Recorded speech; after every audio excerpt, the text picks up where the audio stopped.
I don't just stand here. I like to have more, move it around, and it's hard to use it just like this way, and to do the recordings. So maybe you can hear my sounds. Okay, how was all this recording last semester? Did you all review that? How is it? It's good. Okay.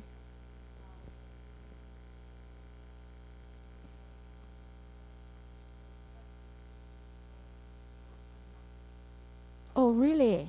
So especially I use this it is whiteboard. Oh, okay. I like to use this whiteboard too. So it's good to using this whiteboard better than using the PPT. All right.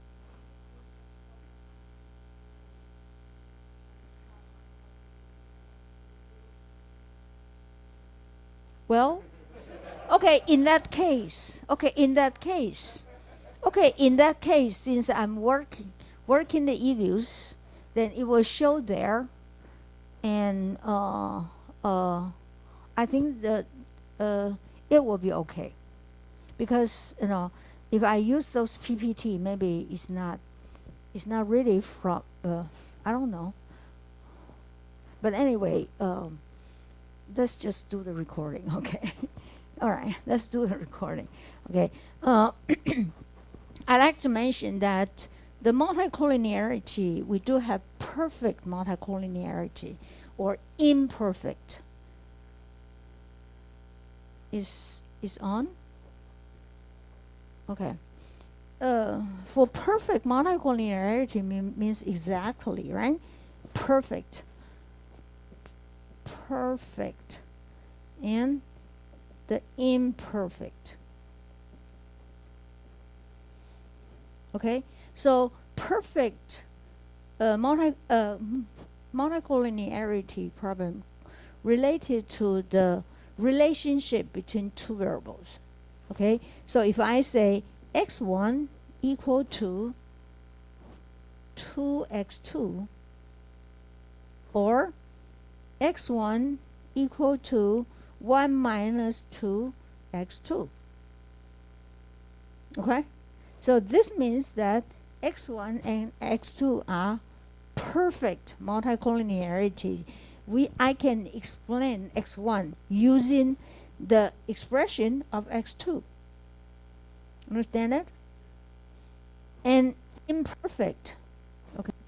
Imperfect, okay, means that x1 has relationship with, okay, again, 1 minus 2x2, but I still have some variation.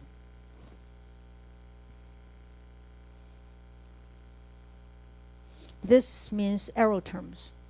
There's some variation we don't know. Okay? In other words, for perfect, if I draw in the diagram from x1 and x2, and this is called x1, this is x2. Okay, so I put x2 is 0, then x1 is 0, right? x2 is 1, x1 is 2. So this is 1, 2, 3, 4. Okay, then this is 2, 4, 6, 8. So I have this two points can be aligned. So exactly the relationship between x1 is, I can using one equation to express relationship, exactly relationship between x1 and x2. Okay? All right? Then if I have imperfect, means that also I have x2 here and x1. And also this is 1, 2, 3, 4. Okay, then this 2, 4, 6, 8. And like this one, if my line is something like this one, but actually it's not the line, the dot is not exactly falls on the line, but around the line. Okay, there's some variation, which is these terms. All right? So the more close relationship between the x1 and x2 means the perfect. Okay? And imperfect means less highly relationship. Okay? So we want to concern in these studies, especially multicollinearity problem, is not perfect multicollinearity, because it can be easily detected and it's already, eliminated out. The problem is imperfect multicollinearity. So the relationship between x and y is, if it is more close, okay, and the problems is more serious. Okay, so the perfect multicollinearity can be detected easily, even by the program. If you have two variables, which if you don't know that there's two variables is perfect collinearity, and you just made this kind of mistakes, even the EViews diagnose this one and immediately give you the error message. So we won't have falls into the problems of perfect multicollinearity, but not imperfect multicollinearity. And that's the problem we need to very pay attention to. All right? Then I like to ask any one of you, how can you give me the example of perfect multicollinearity which we learned last semester? Let me just ask those master students. Can you give me one of the example for perfect multicollinearity? We jump into these problems and we talk about this one last semester. If those master students forgot it, then I'll leave the chance to the PhD students.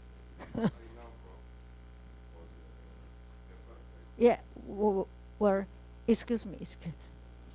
Let me leave to the chance to master students.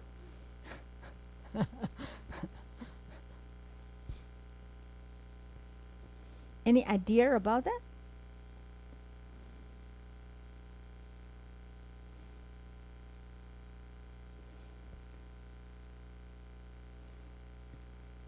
I like to discussion with my students. I'm not trying to, put you on the spot or something, but using this discussion, we really can thinking about questions and pay more attention in the class, right? In the classroom. Yeah. And I don't evaluate your performance for the discussion. Well, I don't do that. Okay? We just, brainstorm for all of you. Especially in the, PhD student, you really have to, thinking about questions deeply and talk about things, express your idea frequently. Mm-hmm.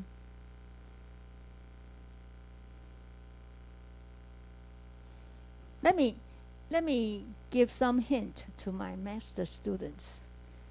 Dummy variable trap. Did you remember that? Dummy variable trap, which is on chapter 3. If you can go back to chapter 3 and turn to the page, or using the glossary from the textbook to find the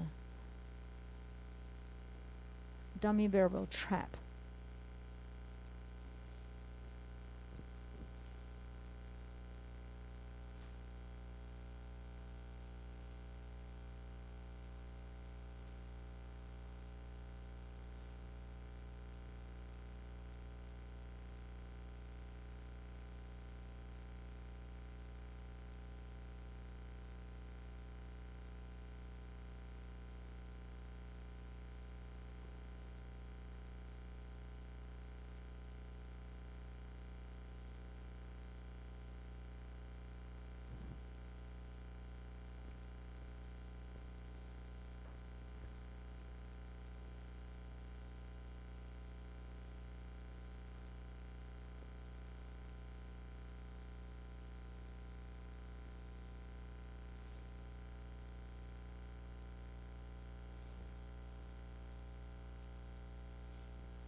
Daniel? Daniel, did you remember that? Using the microphone, okay?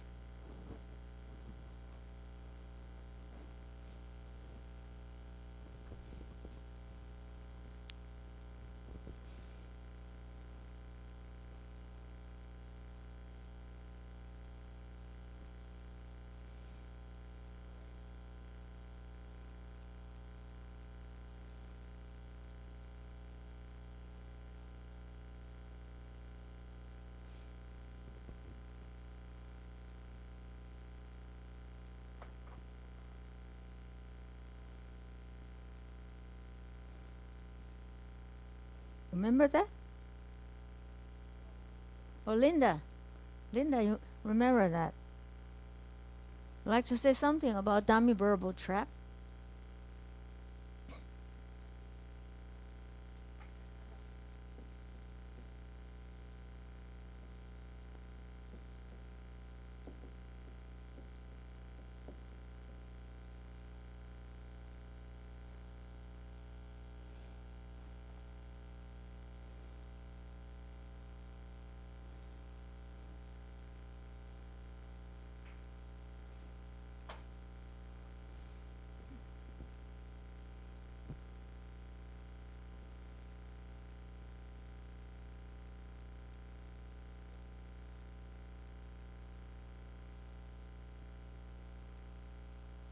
Or any? Can you say something about it?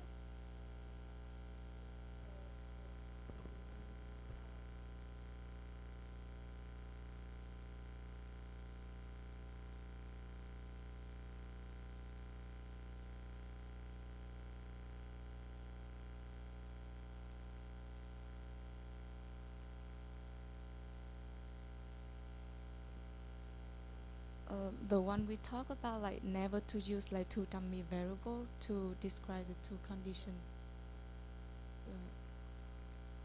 Is right? I mean like the dummy variable trap we talking about like last semester, like never to use like two dummy variable to describe the two condition. Yes, that is what I remember.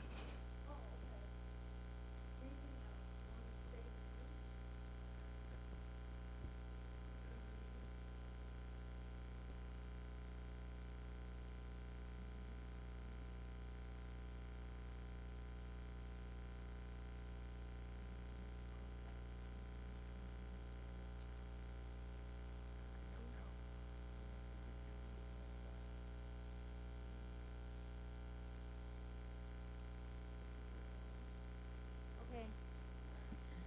So let's leave it to PhD students. What kind of what is mean perfect?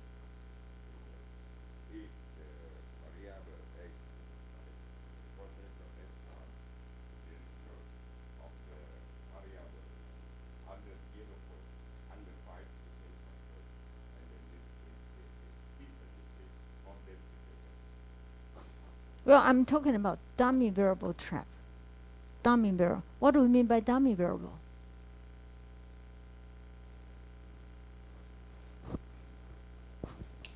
Okay, dummy variable means all these variables, either x or y. Although we just talked about x last semester, I'm going to talk about dummy variable, dependent variable this semester. Okay? So when we learn dummy variable trap, it's really talking about the dummy variable in the independent variable. Okay? So in other words, if I have M category, this is what we learned last semester, right? If I have M category, how many dummy variables do I have in the regression model? M minus 1, right? So what do we mean by that? So for example, if this x1 and x2, if all dummy variables, means gender. Okay? So let's make it either male or female, right? So I can use I'm using D instead of X to express the quantitative variable and the dummy variable. So I'm using D1, D2. May I use D1 equal to 1 as male and D2 as a 1 as female? In other words, when you working with regression analysis, always thinking about the data set. Okay?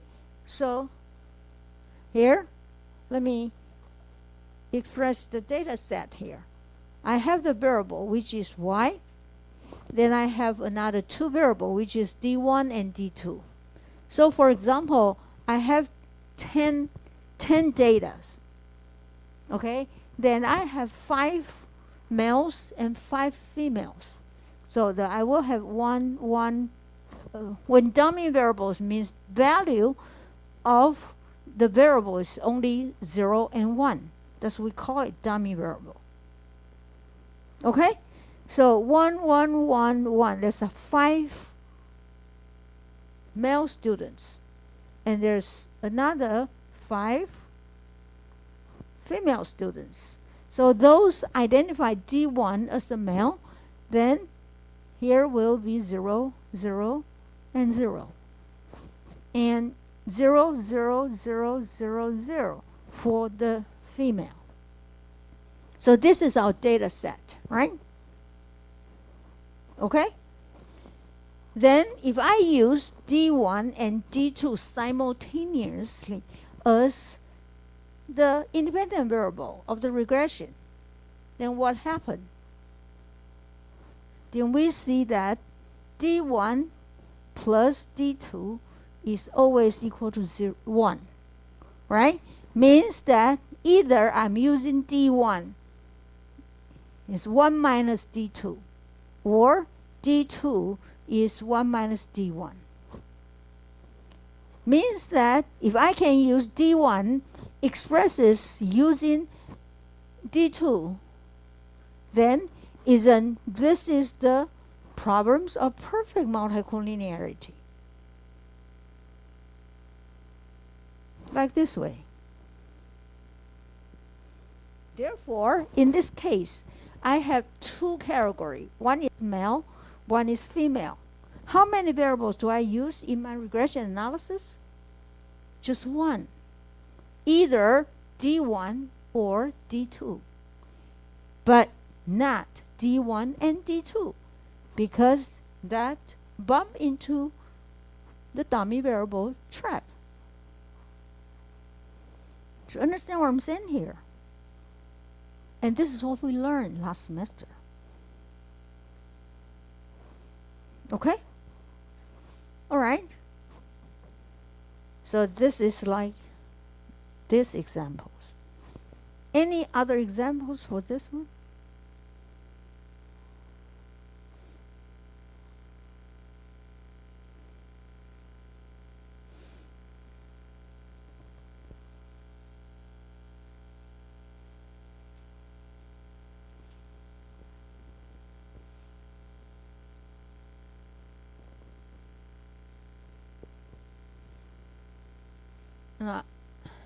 Let me show one examples. Okay. if I'm talking about a person's weight, okay, weight, okay, then what is the legitimate variables for to explain the variation of the weight?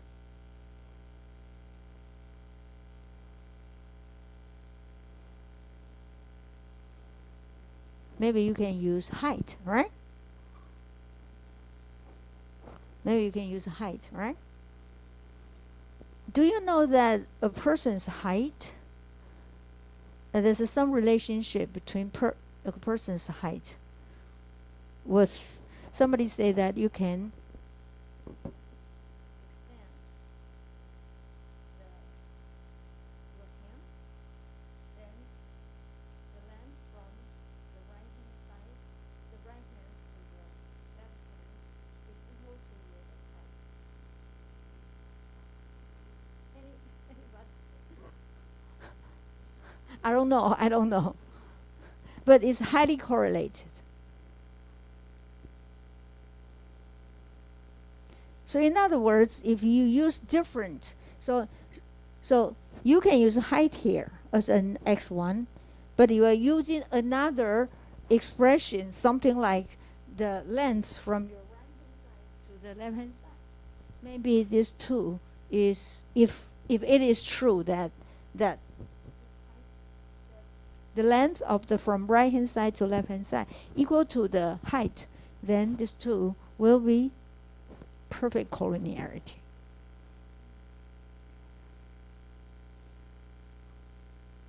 Or this kind of mistake is a little bit obvious. So you won't do that. Maybe if you using, this is the performance of the company, then maybe one of the variable is called net income. Okay, and the other one is really close to the net income. You can use those calculations or relationship between. Actually, I'm using another variable, but which is close, very, very close, or exactly the relationship with the net income. So you're using that variable. Again, in the model, this two will be perfect collinearity.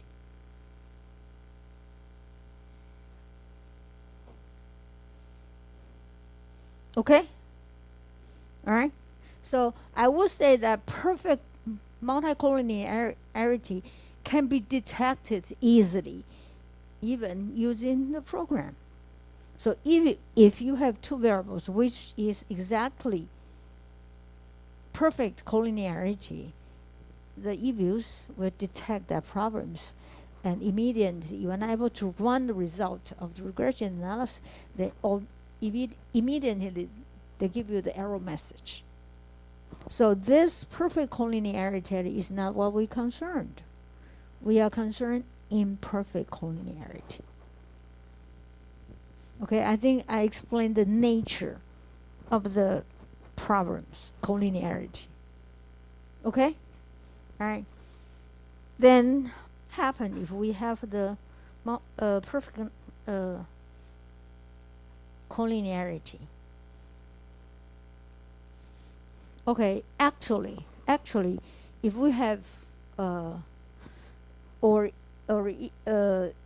even imperfect, so we are concerned is imperfect.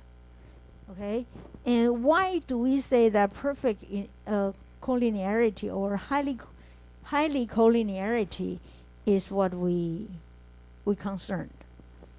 It's because there's two variables. Again, it's these two variables is so close, so the role played in the regression analysis is so similar, therefore is not able to identify the individual role of the x variables to the variation of the y variables.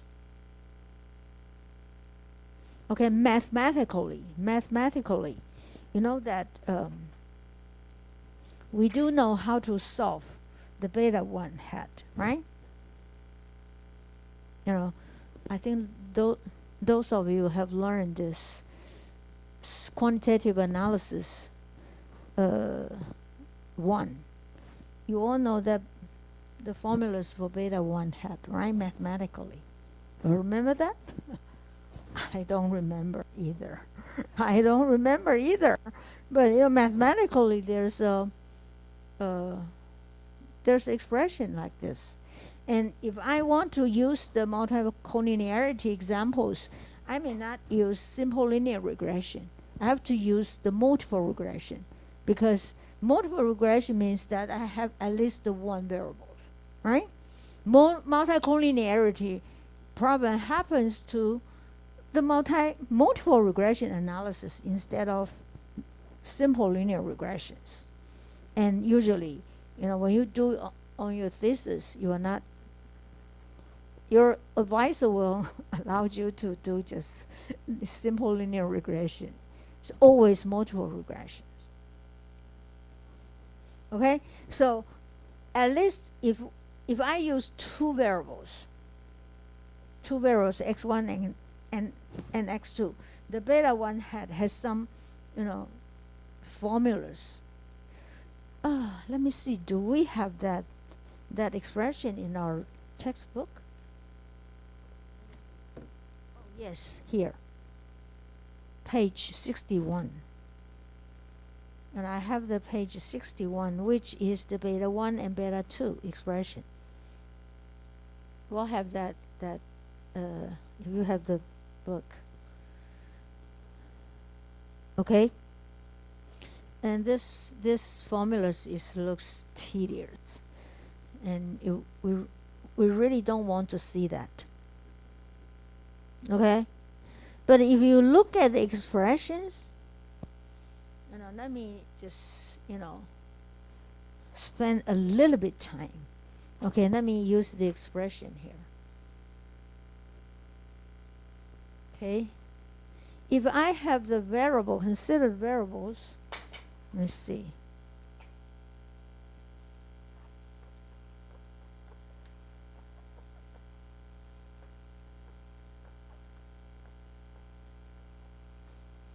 Let me erase this one, okay?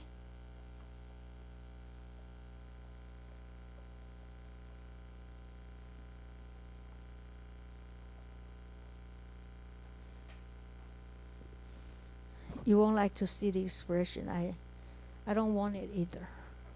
So if, for example, if I have this models like this one, it's just two variables. What's the beta 1 hat? Okay. This one tell me that is y x1, then x1 squared. Am I right? Minus y x2 is this one x2, x1 and x2. Okay, look at these formulas. Then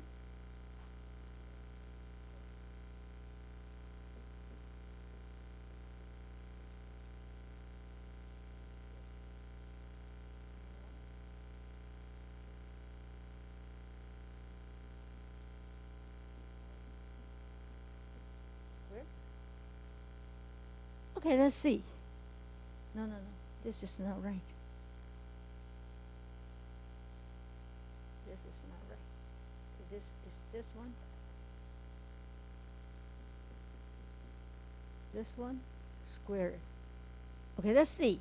If I have x1 equal to lambda x2, okay, lambda can be anything, right? So let's see what happened here. I'm using x1 as the lambda x2. So whenever I bump into the x1, I can express this as x2.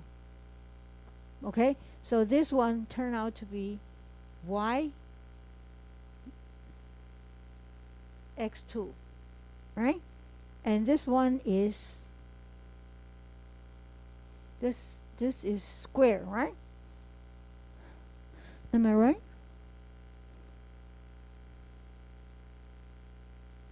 Okay, so this one will be, this one is y x2.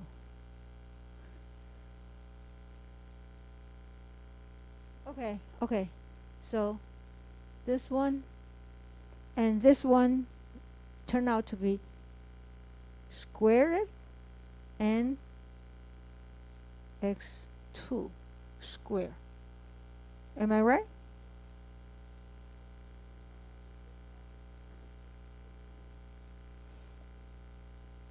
x2. Oh, this one is x2 square. Okay, I'm sorry. I never remembered these formulas. Okay, let me see. So I don't have to, and this is the exactly the same as this one.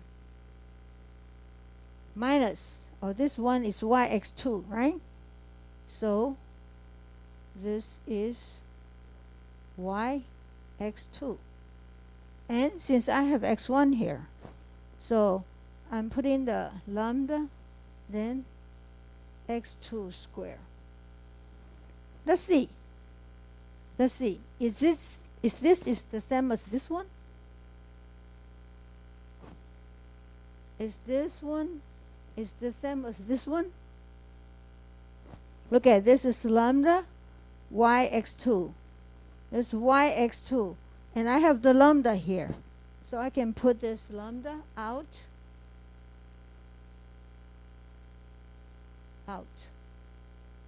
Then I have square 2, right? So what do we mean that? This, the numerator equal to 0. So this one is 0. So what do we mean by beta 1 is 0? If the estimation of beta 1 hat is 0, what do we mean by that? That's just 0.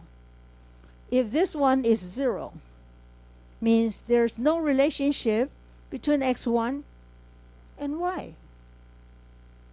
Okay? So I'm using the perfect multicollinearity example to express why, if we have multicollinearity problems, there's not able to identify individual x variables, the role of individual variable play to explain the variation of the y variables. And that's the reason. So sometimes math is helpful, right? Right? Sometimes math is helpful. Okay? All right? So therefore, I'm saying that. How about imperfect multicollinearity? If they have highly correlated, means the beta 1 hat is, the number is close to 0. It's not exactly 0, but it's pretty close to 0. But we're not just saying that the beta 1 hat. That's also related to the variable, since you all remember not only the beta, but also the t values. I mean, this hypothesis testing, right? The hypothesis testing is using beta 1 hat to divide it by standard error of the beta 1 hat. Okay? So not only this one. Sometimes we have this beta 1 hat is, very small numbers. And if this one is also very small numbers, then t can be very large. Okay? So if I have imperfect multicollinearities, then although this is very small, but the standard error of the beta 1, there's also problems. Therefore, the problems, the multicollinearity caused not only by the coefficient, but also the standard error. And that's caused the serious problems. Okay? All right. So any questions about that?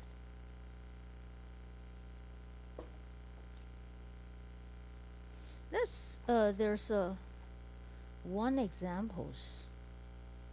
Well, well, I'd like all of you to bring your laptop next week, okay? And I think I just stop here. Then next week, I'll continue talking about multicollinearity, and I'm exactly I want all of you really working on the data and see the problems. Then is you have more you can understand this idea more clearly. Okay, all right. So you all have any questions for this class? I mean, not just today, this whole semester, these subjects or this course. Any questions about that? Well, by the way, I will give you all these assignments and all the performance measured by assignments, just like we did last semester. We also, for those of you PhD students, you didn't take my class last semester, so I'll just tell you that all the assignments will measure your performance. And I know that you don't have any credit hours counted from this course, but you need to have passed, right? Yeah, you understand that. So all these assignments will measure your performance. This is what I did in this class. And do you all understand my English? How is it? Huh? Okay, if I hope you all understand it. Since we don't speak English as our native language, so we all have English problems. So I hope I can explain it well to all of you. And if you don't understand it, please tell me that you don't understand it. Then maybe I'll use different way or use different examples to explain all these ideas. Okay? All right? Okay, thanks. Thanks, all of you. Yeah. Bye-bye. See you next week.